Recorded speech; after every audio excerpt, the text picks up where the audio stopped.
Bonjour à tous, un train qui s'arrête pendant 1 heure, des passagers très mécontents parce que oui, ça y est, ce sont les vacances d'été, donc tout le monde va de droite à gauche. Pour une raison simple, eh bien c'est qu'un chat s'était réfugié sous le train et la SNCF n'a pas fait 2 fois la même erreur suite à l'affaire Neko. On en parle. À Paris, un chat égaré en gare de Lyon perturbe le trafic SNCF pendant plus d'1 heure. Après avoir échappé à la vigilance de son propriétaire, ce chat s'est réfugié sous un train, provoquant de nombreux retards pour des milliers de passagers. Une histoire de chat qui se finit bien. Pour une fois, ça fait plaisir. Le départ d'un train à destination de Nice a été retardé jeudi 6 juillet dans la matinée à Paris en gare de Lyon, à cause d'un félin qui s'était réfugié sous les rails, a relaté France Bleu Paris ce vendredi 7 juillet. Le train qui devait partir à 10h10 a été immobilisé pendant plus d'1 heure. Des milliers de passagers, d'autres trains étant également affectés par ce retard. L'incident est survenu après qu'un passager a laissé son chat s'échapper dans les couloirs de la gare. Selon France Bleu, l'animal s'est alors caché sous un bogie, je ne sais pas ce que c'est, un bogie, un chariot fixé sur le train sur lequel sont fixés les essieux des roues. Un chariot fixé sous le train sur lequel sont fixés les essieux des roues. Un chariot, je vous mettrai une image. Ce qui fait la particularité du TGV français, c'est cette énorme pièce, une sorte de chariot à 2 essieux qu'on appelle bogie. Enfin, ce sont les roues du train, quoi. Pour le récupérer, les services ferroviaires ont dû couper l'électricité, une manœuvre qui a entraîné l'immobilisation du train pendant plus d'1 heure, ainsi que de nombreux retards, ce qui n'a pas manqué d'agacer les passagers. L'un d'entre eux, un certain Jean-Régis, a par exemple tweeté: SNCF Voyageurs, donc le TGV ne part pas car il y a un chat sous le train. C'est à la mode de laisser promener son chat sur les quais. Qui sont ces voyageurs irresponsables? Alors, je suis malgré tout dans un sens d'accord avec lui. Il faut vraiment être très vigilant. Je vous le redis, pour tous ceux qui voyagent en train, vous avez très bien raison, il n'y a aucun souci là-dessus. Les animaux sont acceptés, vous pouvez payer, en plus il faut payer la place de votre petit félin ou de votre chien, etc.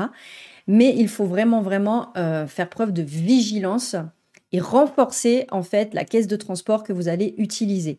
C'est rien du tout, c'est simplement déjà vérifier qu'elle est bien fermée, oui, mais en plus vous pouvez rajouter 1 voire 2 tendeurs autour pour que vraiment, voilà, un qui prend la porte et un sur les côtés pour vraiment qu'il n'y ait absolument aucune issue possible. Il faut se mettre un petit peu à la place d'un félin qui se retrouve en gare de Lyon à Paris, c'est comme avec Neko à Montparnasse, avec le bruit, la foule, des bruits qu'il n'a pas du tout l'habitude d'entendre, les annonces, audio, etc. Tout ça, pour un animal, c'est vraiment très anxiogène. Et donc, s'il a la moindre possibilité de pouvoir sortir de sa caisse de transport, il va le faire. Le mieux, c'est vraiment de mettre un drap fin ou une serviette par-dessus votre caisse. En fait, au moins, ça va déjà lui occulter la vision des choses et ça va beaucoup l'apaiser. C'était le petit point météo chat du jour. On ira voir tout à l'heure le tweet de Jean-Régis. Les agents ont fini par récupérer le chat et le rendre sain et sauf à son propriétaire. Et ce n'est pas pour rien, voilà, puisque le jugement a eu lieu par rapport à Neko. On en parle. La SNCF condamnée dans un précédent. Cette histoire n'est pas sans rappeler, si l'on aimait l'épilogue, celle de Neko, le chat tué par un TGV en gare de Montparnasse il y a 6 mois, donc c'était le 2 janvier.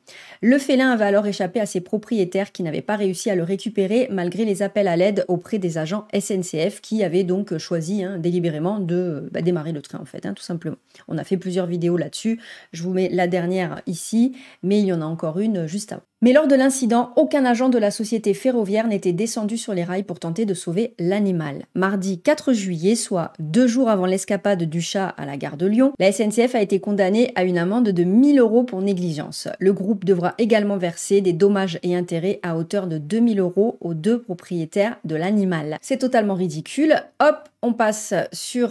Vous voyez bien, oui, parfait, sur un autre article qui va un petit peu nous en dire plus.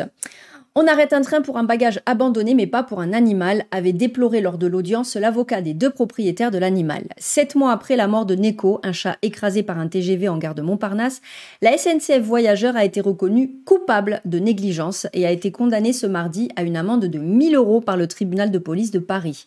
Elle devra verser cette somme à chacune des 2 plaignantes, propriétaires de l'animal, au titre de dommages et intérêts. C'est vrai que c'est ridicule. La vie de nos chats, de nos animaux en général, n'a pas de prix, en fait. Donc voilà. Lors de l'audience du 19 juin, le parquet avait demandé la relaxe de la filiale du groupe SNCF chargée du transport ferroviaire de voyageurs. La société était donc poursuivie devant le tribunal de police pour atteinte involontaire à la vie ou à l'intégrité d'un animal domestique. Le président du tribunal de police a dénoncé ce mardi l'absence d'engagement des moyens humains nécessaires pour récupérer le chat. C'est une très belle décision de justice, s'enthousiasme maître Patrice Grillon, partie civile pour l'association de défense des animaux Stéphane Lamar, reconnu d'utilité publique. Le juge a pris tout le temps nécessaire pour examiner avec sérieux et précision les circonstances de la mort de ce chat et tirer la conclusion qu'il fallait. La SNCF est bien coupable de négligence. Tout le monde avait été averti de la présence de Neko sur les voies. Le train n'aurait jamais dû démarrer. Alors, pourquoi, je reviens avec vous, pourquoi Maître Grillon, qui a un très joli nom, est heureux de cette décision? C'est parce que c'est une première. Voilà, donc forcément... Eh bien, on le voit quelques jours plus tard, puisque je crois que ça c'était le 2, quelques jours plus tard, un chat s'échappe et on se retrouve exactement dans les mêmes circonstances que pour Neko. Eh bien, la SNCF, même si pour eux, 2000 €, ça ne représente absolument rien, c'est peanuts, on est d'accord. Mais du coup, le fait d'être reconnu coupable, parce que quelque part, soyons clairs et parlons français, elles auraient reçu, je vous dis une connerie, mais 100 000 € de dommages et intérêts.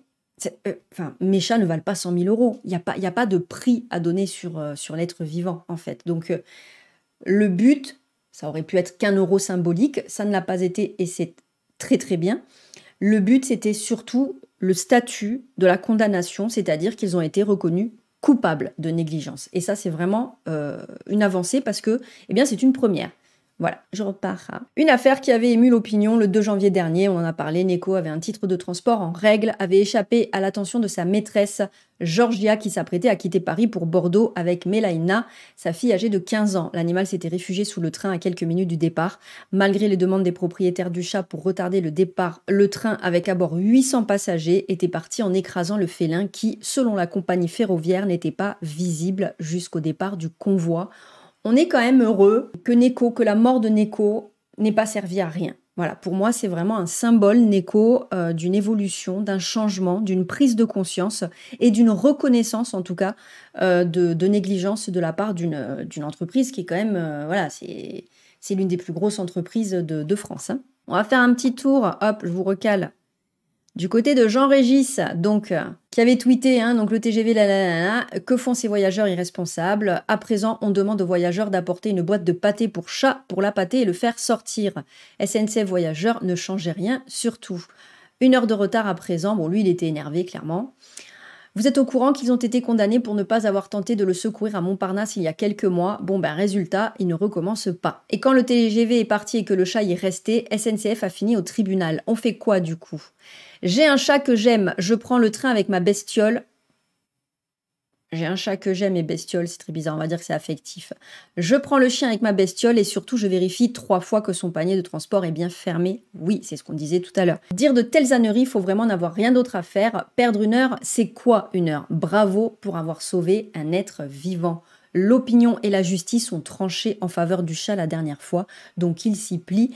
Et comme je vous le disais, c'était très bien. Faites très attention à vos animaux durant ces voyages. On voit beaucoup d'annonces en ce moment sur les réseaux de pet alert, animal perdu, etc. D'animaux, de chats notamment, qui sont perdus sur les aires d'autoroute au moment où vous vous arrêtez pour faire une pause. On ne sort pas son chat de sa caisse de transport entre le point A et le point B. C'est comme ça. Je ne vous conseille pas de faire 36 heures de voiture avec votre animal parce que sinon ça risque d'être compliqué. Ou alors investissez du coup dans une cage beaucoup plus grande dans laquelle vous pouvez mettre un petit endroit pour la litière avec de l'eau et de la nourriture à l'intérieur. Mais si vous décidez de ne voyager qu'avec une petite caisse de transport comme celle-ci, eh bien dans ces cas-là, il faut privilégier les trajets relativement courts. Voilà, j'en ai fini, il fait très chaud, je n'en peux plus. Je cuis sous mes lumières pour essayer de vous proposer un teint pas trop fatigué parce que j'ai repris les études, je repris l'école le 26 juin et c'est pour ça que vous avez un petit peu moins de vidéos en ce moment parce que j'ai du mal à joindre les deux bouts. On est bientôt à 100 abonnés, je suis très contente, ça me fait beaucoup plaisir. Donc continuez à vous abonner, continuez à activer la cloche et surtout à me mettre un petit j'aime et un commentaire parce que j'essaye de répondre à tout le monde. Je sais pas trop bien encore comment fonctionnent les commentaires sur YouTube, mais je vais m'y atteler. Je vous souhaite une excellente journée, je vous dis à très bientôt. Prenez soin de vous et de vos poilus. Ciao ciao!